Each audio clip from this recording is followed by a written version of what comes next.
एक दिन मैं और तानिया घर आए तो घर के बाहर गली में एक बड़ी सी गाड़ी खड़ी थी। मोहल्ले के बच्चे गाड़ी को दिलचस्पी से देख रहे थे। मैं और तानिया घर में दाखिल हुए तो सामने एक जवान साल औरत को बैठे देखा। वो अम्मी के कदमों में बैठी रो रही थी, जबकि इसने अपने सर की चादर भी जमीन पर रखी हुई थी।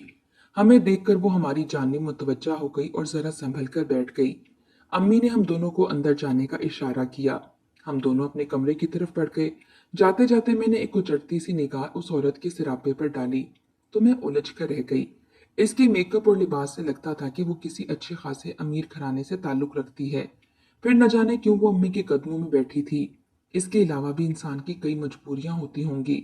बहरहाल मुझे बड़ा तजस्सुस हुआ, यही हालत तानिया की थी। और हाँ, तानिया के बारे में तो मैं आपको बताना भूल ही गई। तानिया मेरी बचपन की सहेली थी। इसके घर के माली हालात अच्छे नहीं थे, मगर मेरी दोस्ती ने इसकी माली फिक्रें हल कर दी थीं। मैंने इसकी हर मुमकिन माली मदद की थी। वो मेरे घर आकर इम्तिहानात की तैयारी भी करती थी और फिर रात गए तक अपने घर वापस जाती थी। तानिया अगरचा मेरी बहन नहीं थी, मगर सभी को लगता था कि वो मेरी बहन है। माशाल्लाह हम दोनों में बहुत दोस्ती थी। खैर, उस दिन तानिया जल्दी घर वापस चली गई। शायद इसे हमारे मेहमानों के आने का एहसास था। हालांकि इन मेहमानों को मैं भी नहीं जानती थी। इसके जाने के बाद मैंने अम्मी से पूछा, अम्मी, वो औरत कौन थी? क्या कह रही थी? इस मोहल्ले में तो मैंने इस औरत को कभी नहीं देखा, और फिर इतनी बड़ी गाड़ी।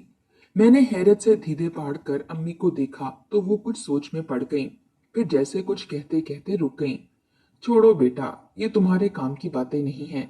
नहीं ना अम्मी, मुझे बताएं आखिर वो औरत रो क्यों रही थी? खैर, अम्मी ने तो बावजूद मेरे इसरार के मुझे कुछ भी ना बताया। ठान ली कि आज तो जानकर ही रहूंगी। रात को अब्बू आए तो अम्मी सीधा इनके कमरे में गईं। थोड़ी सी बातचीत के बाद वो अब्बू से मुखातिब हुईं। अंधलीब के अब्बू, आज तो गजब हो गया। दोपहर को एक अनजान औरत हमारे घर आई थी। कह रही थी बड़ी दूर से आई हूँ। मेरा बेटा यहीं रहता है, किसी कंपनी में काम करता है। कहकर गई है कि इसका बेटा अपनी अंधलीब से शादी करना चाहता है। कहता है कि अगर हमने इससे शादी ना करवाई तो खुदकुशी कर लेगा। आह जी, वो तो मेरे पाँव में पड़ गई। मैंने इसे 2 दिन की मोहलत मांगी कि आपसे मशवरा कर लूं। मैं दरवाजे के बाहर खड़ी ये सारी बातें सुन रही थी। मुझे हैरत का एक झटका लगा और मेरा दिल धड़कना भूल गया। क्या मैं इतनी खूबसूरत हूँ कि इतने अमीर घराने का चश्मो चिराग मेरे लिए जान देने की बातें कर रहा है? मुझे बेहद खुशी हुई। आखिर कौन है वो दुश्मन जान? मैं सोचते सोचते खुद में ही उलझ पड़ी। दिल ने इसे देखने की ख्वाहिश की। अगले दिन मैं बेताबी से तानिया का इंतजार कर रही थी कि इसे रात वाली बात बताऊंगी, लेकिन सुबह के वक्त हमें कॉलेज से देर हो रही थी तो मैं तानिया को बता ही ना सकी। वापसी पर एक ऐसा वाकया हो गया जिसने हम दोनों को ही हवास बाख्ता कर दिया। हुआ यूं कि एक लड़का जो काफी दिनों से पैदल हमारा पीछा कर रहा था, उस दिन गाड़ी में हमारे पास आकर रुक गया। इसने सख्ती से हमें कहा कि हम इसकी कार में बैठ जाएं, लेकिन जाहिर है कि कोई पागल थोड़ी थी हम कि एक अजनबी के साथ बैठ जाती। अब लड़के ने कार की रफ्तार आहिस्ता कर दी और हमारे साथ साथ ही चलने लगा। सड़क वीरान थी। हम दोनों को बहुत डर लग रहा था। मेरा तो दिल सीने से जैसे बाहर आने लगा था। यही हालत तानिया की भी थी। अब हम रास्ते से जरा हटकर चलने लगे ताकि इसकी गाड़ी से जरा दूर हो जाएं। इसने ये महसूस करते हुए चेहरा गाड़ी से बाहर निकालकर तंजिया अंदाज में हमें देखा और फिर फातिहाना मुस्कुराहट सजाए आगे बढ़ गया। हम दोनों एक दूसरे का मुंह देखते रह गए और तेज तेज कदम उठाते हम लोग घर आ गए। घर आकर मैंने अम्मी से इस बात का बिल्कुल जिक्र नहीं किया कि कहीं वो हमारा कॉलेज आना जाना ही बंद ना कर दें। हमारे घर आने का माहौल मस्ती था और किसी को भी हमारे घर आने की इजाजत नहीं थी। खानदान के कजन वगैरह से तो मिलना जुलना दूर की बात थी, वो हमसे या हम इनसे सलाम भी नहीं करते थे। फिर तो ये सिलसिला चल पड़ा। वो नौजवान कभी कॉलेज के बाहर खड़ा होता तो कभी रास्ते में हमारा इंतजार करता। अब हम लोगों को भी इसकी आदत सी हो गई थी।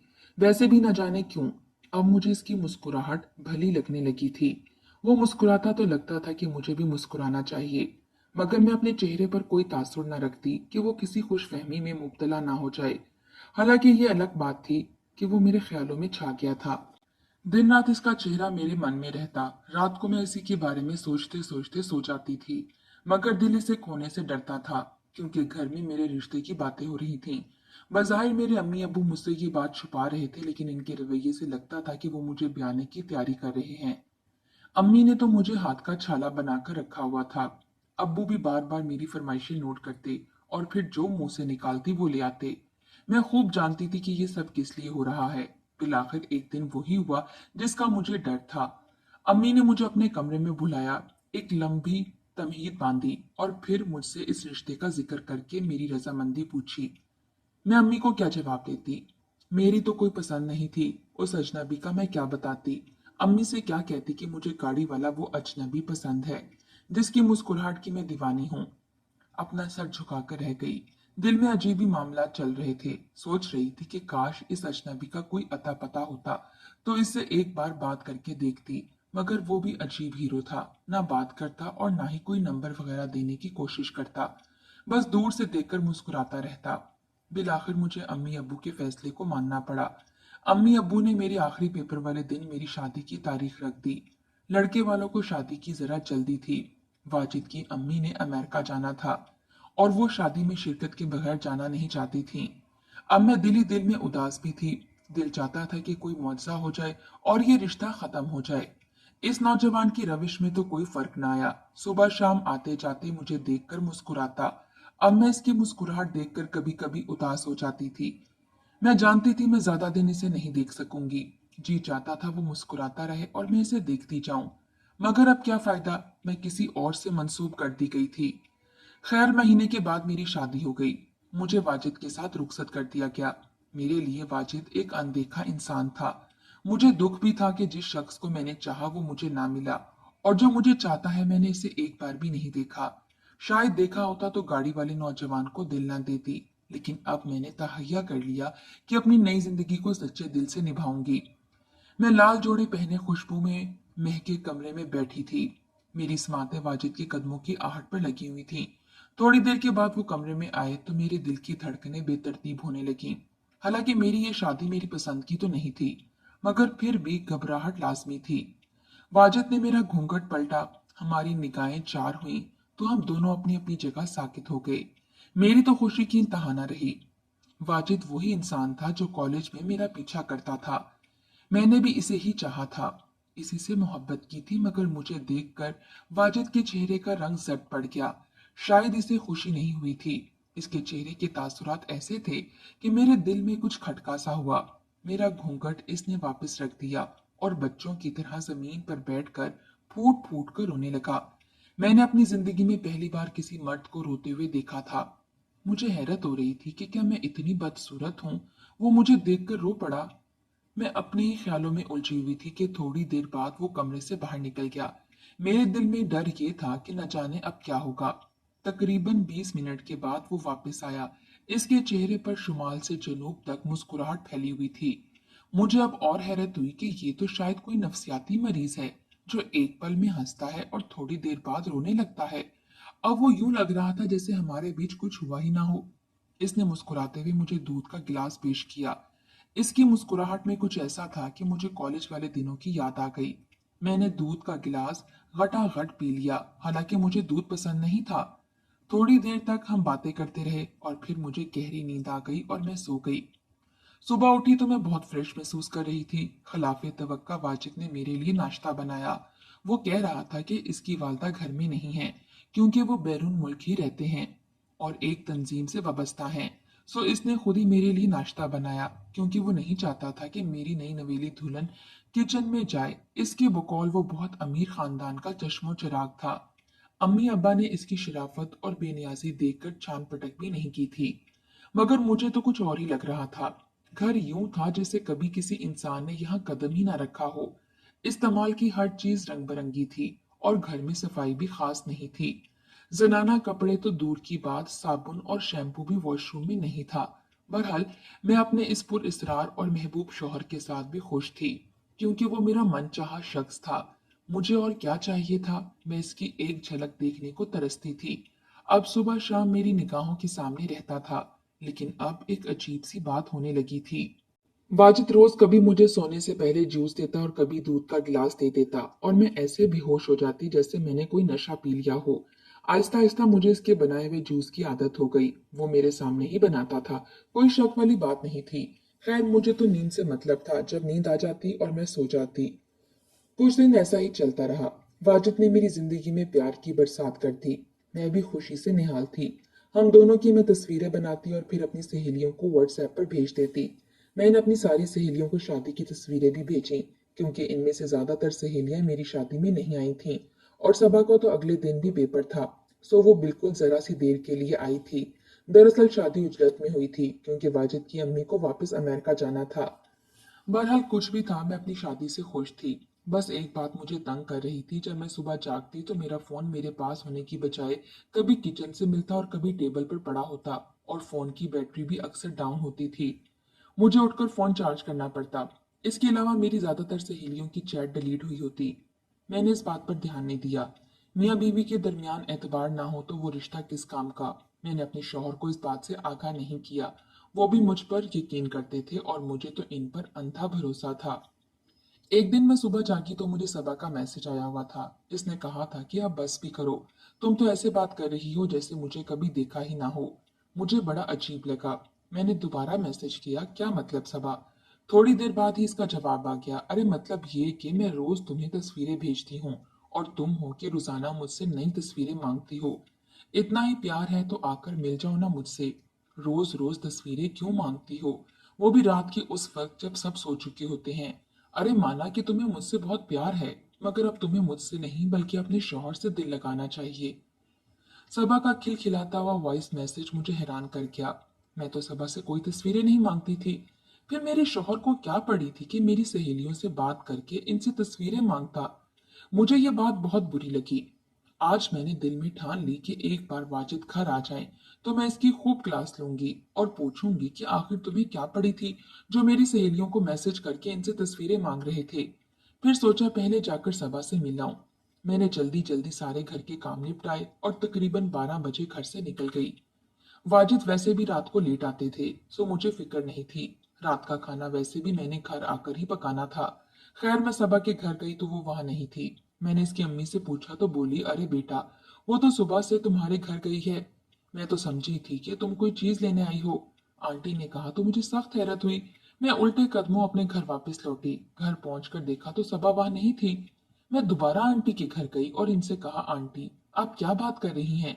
सबा तो मेरे घर नहीं है और ना ही वो सुबह आई थी। मैंने कहा तो आंटी का रंग उड़ गया। पूरे घर में कोहराम मच गया। सबा सुबह से गायब थी और किसी को पता तक नहीं था।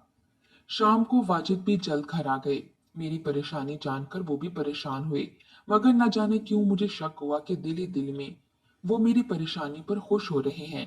वो सारा दिन मेरी परेशानी में कट गया। पुलिस में भी इतला की गई, मगर कोई जवाब नहीं मिला। अगले दिन वाजिद ने कहा कि मुझे काम से दूसरे शहर जाना है और उस शहर के ये हालात हैं कि दिन दिहाड़े लड़कियां गायब हो जाती हैं। मैं तुम्हें यहाँ नहीं छोड़ सकता, सो तुम्हें मेरे साथ ही चलना होगा। मुझे मजबूरन वाजिद की बात मानना पड़ी, क्योंकि इनकी बात से इनकार की सूरत में मैं घर में अकेली रह जाती। अम्मी को भी मैं परेशान नहीं करना चाहती थी। दोपहर के 12 बजे बस में बैठकर हम लोग लाहौर शहर के लिए रवाना हो गए। लाहौर पहुंचकर वो मुझे एक घर ले गए। ये घर बहुत बड़ा और अजीब सा था।